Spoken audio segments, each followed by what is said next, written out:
children. Happy New Year. How are you all? Fine? Okay. I'm your yes teacher. My name is Seeta ma'am. Okay? Have you enjoyed your Diwali vacation? I'm also enjoyed. हाँ? आपने enjoy किया Diwali vacation? मैंने भी enjoy किया, आपने भी दिवाली मनाई, आप लोगों से मिलने भी गए होंगे, कोई ने घर पे मनाई होगी, कोई बाहर गए होंगे, पर आप सभी ने इंजॉय किया ना। आपके एग्जाम भी ओवर हो चुके हैं, उसका रिजल्ट भी जल्दी आपको मिलेगा। हाँ, तो अब हम सेकेंड टर्म स्टार्ट करेंगे। सेकेंड टर्म हमारा जो है वो चैप्टर 11 तक आपका हो चुका था, चैप्टर 12 आपका आगे आएगा। तो आपका चैप्टर जो सेकेंड टर्म का रहेगा वो अब उसके बारे में मैं अभी पढ़ूंगी। ओके, तो now you take new year resolution. New year resolution means जो भी हमारे अंदर जो हमने जो 6 मंथ्स तक जो फर्स्ट टर्म में जो भी गलतियां की हैं, जो भी डिसक्वालिटीज थी, जो हमने वर्क प्रॉपर नहीं किया या हमने कोर्स कंप्लीट नहीं किया या हमारे अंदर कोई भी ऐसी डिसक्वालिटी महसूस हो रही है, फील हो रही है, तो हमें उसको इम्प्रूव करना है। तो हम न्यू ईयर रेजोल्यूशन लेंगे। न्यू ईयर रेजोल्यूशन मीन्स जैसे कि कोई जो अभी बुक्स चेक होने आई थी, बहुत सारे जो सिलेबस था वो चेक नहीं, वो अच्छे से कंप्लीट नहीं था, तो वो आपको कंप्लीट करना है। जैसे कोई अच्छे से प्रॉपर लर्न नहीं कर रहा था, प्रॉपर वीडियो नहीं वॉच कर रहे थे, आपको बहुत सारे लोग वीडियो वॉच नहीं करते हैं, बट आपको वॉच करना है, क्योंकि आप वीडियो वॉच करोगे तभी तो आपको आगे पता चलेगा ना कि आपकी टीचर ने क्या पढ़ाया है, क्या बताया है, तभी तो आपको उसके बारे में नॉलेज आएगी। तो अभी आपको न्यू ईयर रेजोल्यूशन लेना है। न्यू ईयर रेजोल्यूशन मीन्स कि जो भी आपने गलतियां की है, जो भी मिस्टेक की है, उसमें आपको इम्प्रूवमेंट देना है, उसमें आपको सुधार करना है। ओके, तो now second term is going on. Okay, तो हमारा नेक्स्ट चैप्टर जो है वो नेक्स्ट चैप्टर 12 चैप्टर से स्टार्ट करेंगे। ओके, तो what if this will be finished. 12 chapter 11 chapter आपका फर्स्ट टर्म में था, तो ओवर हो चुका है। तो chapter 12 what if this will be finished. क्या होगा जब सब कुछ फिनिश्ड हो जाएगा, खत्म हो जाएगा। अगर हमारे पास कोई चीज है वो स्टॉक में है, मतलब उसका स्टॉक लिमिट में है, तो हम उसको केयर के साथ उसको यूज करेंगे। कि ये थोड़ा है तो उसको थोड़ा थोड़ा यूज करेंगे, क्योंकि वो आगे टाइम तक और ज्यादा टाइम तक चल सके। तो ऐसे ही हमारा जो है चैप्टर नेम भी हमारा सेम है, what if this will be finished.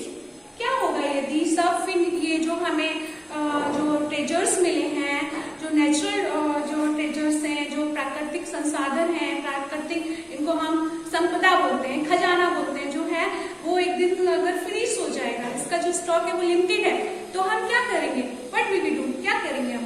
तो आपका जो चैप्टर है a was journey. Today we were going on a school trip to the large step well. तो टुडे आज हम जो है स्टेप वेल मीन्स होती है बावड़ी यानी कुआं, तो वहां पे हम ट्रिप करने जा रहे हैं, ट्रिप पर जा रहे हैं, जर्नी पर जा रहे हैं। तो अबाउट 18 किलोमीटर्स फ्रॉम अहमदाबाद, जो अहमदाबाद से 18 किलोमीटर्स दूर है। We began counting the vehicles on the road. जब हम रोड पे निकलते हैं तो हम बहुत सारे व्हीकल्स देखते हैं। तो some of us counted the bicycle, others counted the buses and motorcycles. हम बहुत सारी मोटरसाइकिल्स, बसेस, आप जब रोड पे निकलते हो तो आप देखते हो ना, बहुत सारी there are so many motorcycles, buses and cars on the road. तो हु वाज काउंटिंग बाइसिकल, जो अब्राहम था वो बाइसिकल है, ट्रक है, जो भी वहां पे निकल रहा था रोड पे, वो उसको काउंट करता जा रहा था। सून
ड्राइवर ने अचानक से उसको ब्रेक दे दिया, बस को ब्रेक दे दिया, वो वहीं रुक गई।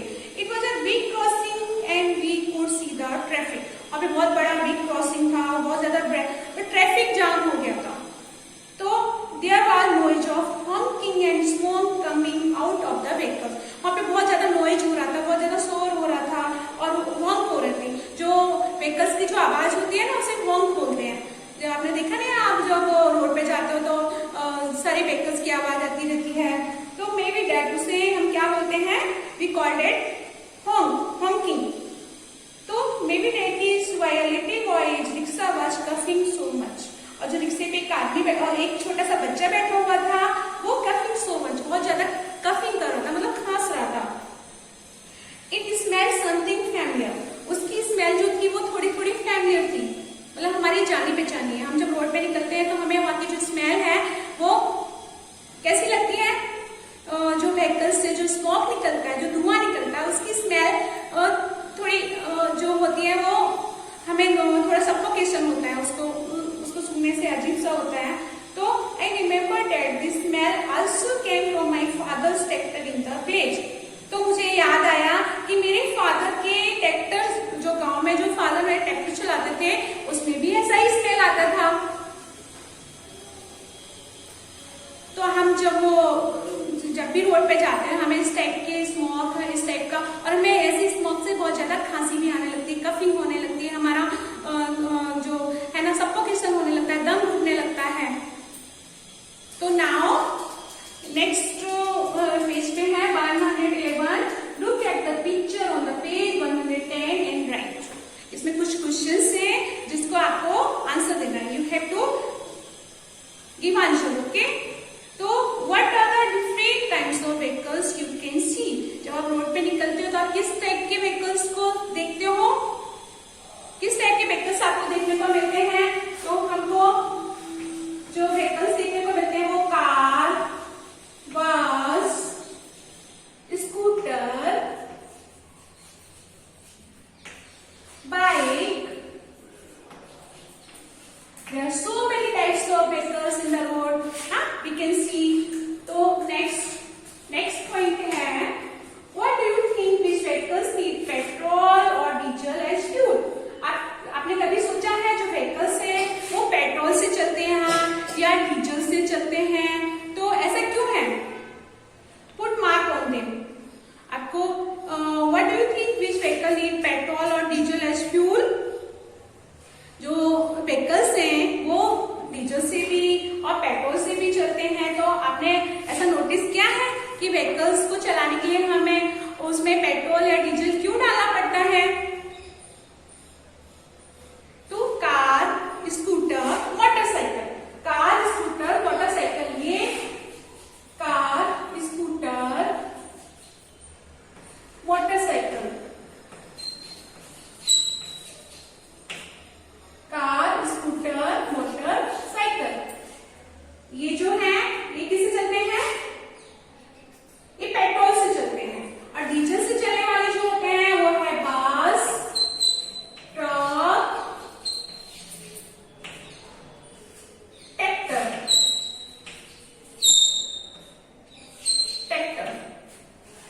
Petrol and diesel, what is the difference in petrol and diesel? Petrol, diesel both are fuel, दोनों ही ईंधन हैं, एक ही ईंधन का काम करते हैं। जैसे कि हमें चूल्हा जलाना होता है तो हम उसमें फ्यूल लगाते हैं, लकड़ी लगाते हैं, तभी चूल्हा जलता है। वैसे ही हमको स्कूटर, बस, ये सब चलाने के लिए उसको एज ए फ्यूल, पेट्रोल या डीजल उसमें फिल करना पड़ता है, डालना पड़ता है, ओके। तो जिसमें हम जो डीजल होता है, डीजल का जो प्राइस होता है वो पेट्रोल से थोड़ा सा डाउन होता है, थोड़ा कम होता है, और पेट्रोल का प्राइस थोड़ा अप होता है, मतलब वो थोड़ा ज्यादा होता है। जो इंजन होते हैं, जिनका जो स्टार्टिंग टार्क जो होता है वो थोड़ा जल्दी हो जाता है। जैसे कि जो कार, स्कूटर, मोटरसाइकिल, इनका जो बैटरी बैकअप जो होता है वो थोड़ा ज्यादा होता है। बैटरी बैकअप मतलब इनको एनर्जी की ज्यादा जरूरत पड़ती है, उसमें पेट्रोल डालते हैं। और जिसका बैटरी बैकअप जिसका थोड़ा कम होता है वो जल्दी चार्ज नहीं होते, उनका बैटरी बैकअप थोड़ा लोअर होता है, तो उसमें हम डीजल डालते हैं। Next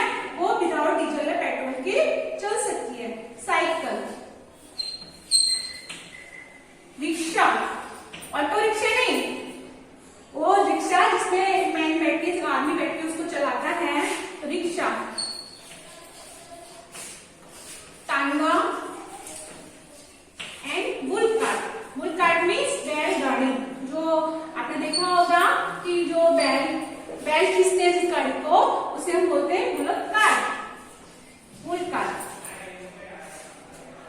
okay, next point, what problem can be face from the speeding vehicles? What problem can be face from the speeding vehicles? कभी कभी आपने देखा है बहुत सारे लोग जो व्हीकल चलाते हैं बहुत ज्यादा स्पीड में ले जाते हैं, तो उससे क्या प्रॉब्लम्स हो सकती है? उससे प्रॉब्लम ये मोर पॉल्यूशन, बहुत ज्यादा पॉल्यूशन भी होता है, क्योंकि उसमें उसको हम ज्यादा तेज चलाते हैं तो उसमें पॉल्यूशन भी ज्यादा आएगा और एक्सीडेंट होने के चांसेस ज्यादा रहते हैं। कैन कॉज ट्रैफिक जाम, जो जल्दी जल्दी भागेंगे तो क्या होगा, रोड तो उतना ही है, सबको जल्दी जाना है तो ट्रैफिक जाम हो जाएगा। तो इसका जो मेन प्रॉब्लम है वो मोर पॉल्यूशन, इससे सबसे ज्यादा पॉल्यूशन भी इंक्रीज होता है, बढ़ता है pollution, accident, can cause traffic jam.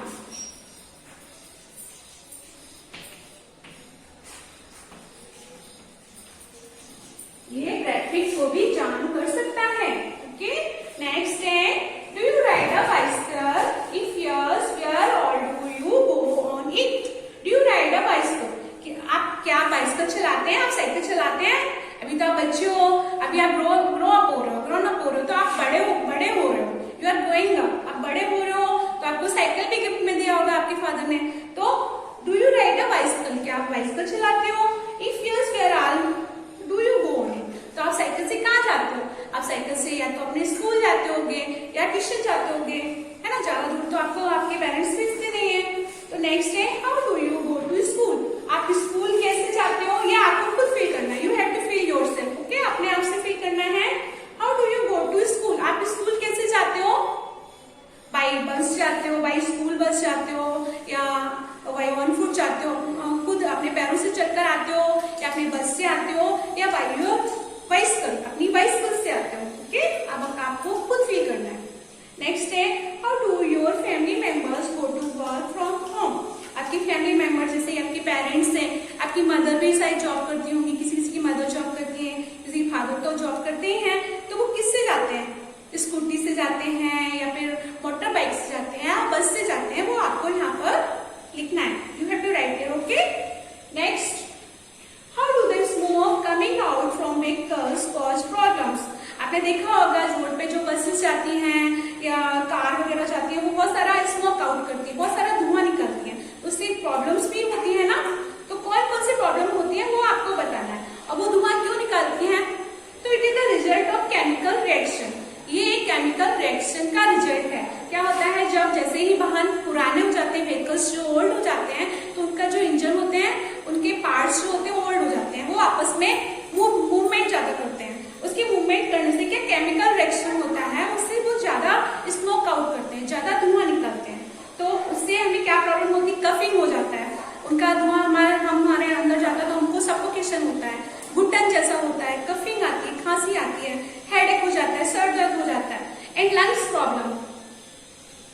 Most problem जो मेन प्रॉब्लम है वो है लंग्स प्रॉब्लम, हमको फेफड़ों की प्रॉब्लम होने लगती है, तो ये सारी प्रॉब्लम्स को हमको फेस करना पड़ता है। Okay, it the result of chemical reaction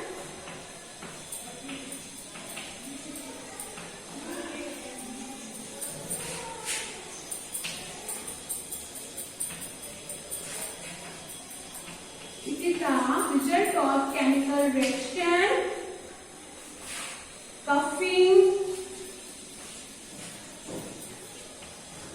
headache भी होता है, सर दर्द, हमको सर दर्द हो जाता है,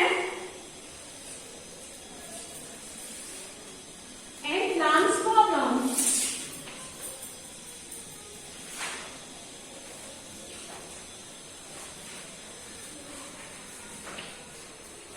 and lungs problems. Okay, we had to face many problems cause of smoking, जो smoke out जो vehicles होते हैं उनसे हमें बहुत सारे problems face करनी पड़ती हैं। Next है, what kind of problems to be experienced from noise of vehicle honking? आपने देखा होगा जो भी vehicles जाते हैं वो बहुत ज्यादा honking होता है। honking means उनका शोर, noise of vehicles is called honking। जो व्हीकल्स चलते हैं उनकी आवाज जो आती है रोड पे बहुत ज्यादा, उसका आवाज को हॉन्किंग बोलते हैं। ओके, हॉन्क। तो नॉइज पॉल्यूशन, सबसे ज्यादा हॉन्किंग करने से क्या होता है, एक तो नॉइज पॉल्यूशन होता है। नॉइज पॉल्यूशन मींस होता है ध्वनि प्रदूषण, मतलब बहुत ज्यादा शोर होना, बहुत ज्यादा आवाज आना। तो noise pollution can cause hearing damage and heart problems in human. इससे क्या होता है, ज्यादा नॉइज से हमारी जो हियरिंग एबिलिटी है, जो हमारी सुनने की क्षमता है, वो कम हो जाती है, डिक्रीज हो जाती है, कम हो जाती है। And heart problems in human, वो सभी ह्यूमंस में ज्यादा हार्ट प्रॉब्लम्स हो जाती है, उनका हार्ट से जुड़ी हुई बहुत सारी बीमारी हो जाती है, डिसीज हो जाती है। इसलिए हमें बहुत ज्यादा हॉन्किंग नहीं करना चाहिए। हम रोड में जा रहे हैं तो बहुत ज्यादा हमको अपनी जो व्हीकल्स की है वो ज्यादा आवाज नहीं निकालनी चाहिए। तो इससे हमें क्या क्या प्रॉब्लम्स होती है, नॉइज पॉल्यूशन,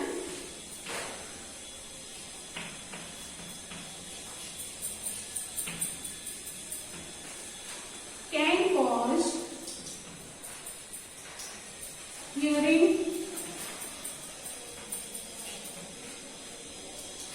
एबिलिटी डैमेज, ये हमारी हियरिंग एबिलिटी को डैमेज कर देता है।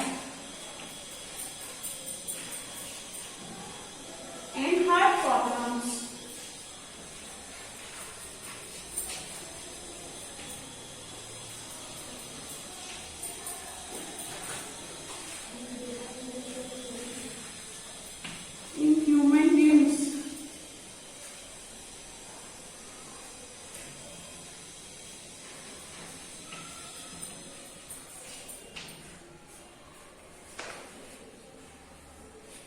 next, at the petrol pump. After some time, our bus stopped at the petrol pump. हमारी जो बसेस होती है वो ज्यादातर आपने देखी है पेट्रोल पंप पे जाके स्टॉप करती है। क्यों करती है, क्योंकि उनको पेट्रोल फिल करना होता है, हमें पेट्रोल भरवाना पड़ता है। अगर उसमें पेट्रोल नहीं होगा तो वो नहीं चलेगी। तो there was a long queue, और आपने देखा होगा वहां पे बहुत ज्यादा लंबी लाइन लगी होती है, लंबी कतार लगी होती है। It seemed as if we would have a long wait. उसके लिए हमें बहुत ज्यादा वेट करना पड़ता है, बहुत इंतजार करना पड़ता है। We all got down from the bus and started looking around the petrol pump. आपने देखा होगा कि सभी पेट्रोल पंप पे बहुत ज्यादा लाइन लगाए रहते हैं। तो we saw many large boards and posters. हमने वहाँ पे बहुत ज्यादा पोस्टर्स या बहुत ज्यादा लगे हुए देखते हैं। उसमें दिया जाता है सेव पेट्रोल, क्योंकि पेट्रोल का जो स्टॉक है वो लिमिटेड है, उसे हमें कम से कम यूज करना चाहिए। हमको जहाँ ज्यादा जरूरत है वहीं पर हमको व्हीकल से जाना चाहिए, नहीं तो हमें साइकिल राइड करनी चाहिए, साइकिल चलानी चाहिए, हमें पैदल भी चलना चाहिए, जो हमारे हेल्थ के लिए बहुत अच्छा होता है। इसलिए तो okay, it is enough for today. Okay, तो next chapter is going on tomorrow. Okay, okay, we will meet in the next video. Okay, thank you.